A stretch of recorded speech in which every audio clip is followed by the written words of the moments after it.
السلام علیکم دوستو جی دوستو کیا حال ہے؟ آپ دیکھ رہے ہیں پولٹری ڈیس کشن ودن ران رانا میں ران یہ دیکھیں دوستو آخری دنوں کا چوزا 30 دن کا یہ دیکھ کے چننا آپ بالکل خشک ہے. اس میں ہم نے آپ کو پہلے ہی بتایا تھا, آگے بھی ایک چونے پہ ویڈیو ہے, چونا ہم نے مکس کیا.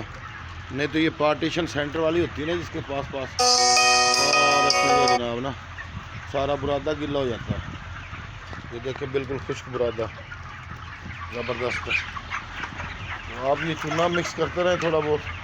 پتھر والا چونا لینا, اصلی چونا وہی ہوتا, اس پہ آپ پانی ڈالیں گے وہ بالکل باریک بن جائے گا جیسے چکی سے پس کے آتے ہیں. یہ لگائیں انشاءاللہ. اور یہ پارٹیشن کے جب آپ ریکر بند کر دیتے ہیں 30 دن کے بعد تو گلی جگہ پہ چونا ڈالنے مکس کریں اچھی طرح, انشاءاللہ بڑا فائدہ ہوگا. اس کے ساتھ اجازت دیجیے, ملتے ہیں اگلی ویڈیو میں. اللہ حافظ.